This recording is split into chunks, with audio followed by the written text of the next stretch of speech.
Kota Kupang ini adalah kota yang sangat majemuk dan pluralistik. Berbagai orang datang dari berbeda daerah dan etnik. Mereka bertemu di Kota Kupang sebagai pusat provinsi Nusa Tenggara Timur. Dan bahasa Kupang itu menjadi bahasa yang akrab untuk orang-orang yang tinggal di Kupang. Orang yang di Kupang juga mulai belajar bahwa bahasa Kupang itu juga satu bahasa yang unik. Jadi dia bukan bahasa pasar yang dari bahasa Indonesia. Orang yang soalnya tinggal lama di Kupang ya mungkin dia bilang itu kasar. Tapi kalau Kotong kan sudah terbiasa pakai sonde, beta, lu. Dalam konteks itu kan ya Kotong sebagai orang Kupang merasa itu soalnya terlalu kasar. Untuk beta, bahasa Kupang itu merupakan bahasa ibu dari orang Kupang yang dipakai sehari-hari mulai kecil sampai tua. Jadi itu bahasa yang dapat dimengerti wajar dengan jelas oleh orang Kupang. Dengan demikian, menerjemahkan Alkitab dalam bahasa Kupang itu memang sangat diperlukan. Salam, salam.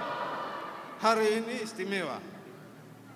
Oleh karena perjanjian baru bahasa Kupang diluncurkan.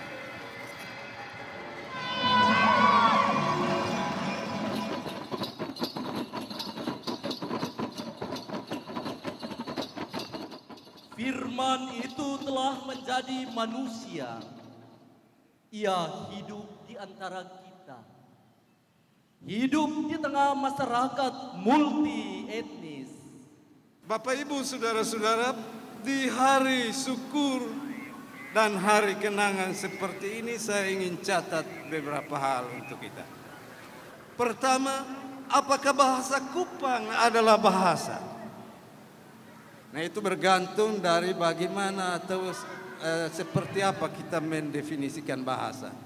Secara sederhana, bahasa itu ialah alat yang kita pakai untuk bercerita, beromong satu sama lain, berkomunikasi.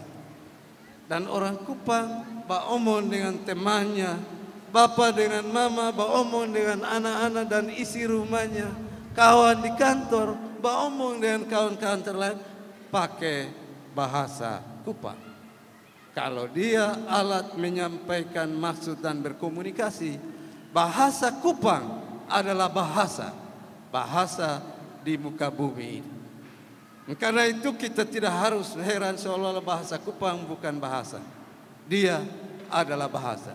Dan kalau dia bahasa, teks apapun, termasuk teks Alkitab, pantas diterjemahkan dalam bahasa ini. Yesus malole, malole, no au. Yesus malole.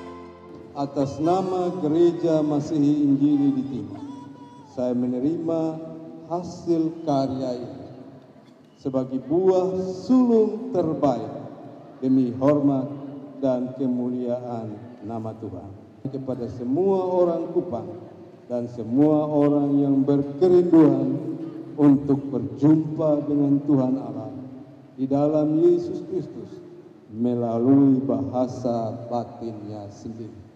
Yang puncak acara itu ketika Ketua Sinode menyerahkan kepada semua agama, semua denominasi, itu saya melihat bahwa sepertinya ini pemenuhan janji Allah ini sudah tiba, bahwa Injil disebarkan sampai ke ujung-ujung bumi. Biar dong rajin begitu, dong sonde mengerti. Ya sebagai anak Kupang ya kita itu tentu senang dan bersuka cita. Dari kecil-kecil waktu sudah pernah merasa bahwa satu kali kelak akan ada Alkitab yang diterjemahkan ke dalam bahasa Kupang. Mengapa kami menyambut dengan bersuka cita? Sebab ternyata bahasa Kupang itu bahasa yang dipakai oleh katakanlah hampir semua penduduk kota Kupang. Kurang lebih ada 200.000 orang. Dan 200.000 orang itu mempergunakan Alkitab bahasa Kupang. Berarti itu kesempatan untuk Injil diberitakan kepada 200.000 orang itu. Untuk saat ini dan untuk generasi seterusnya selanjutnya.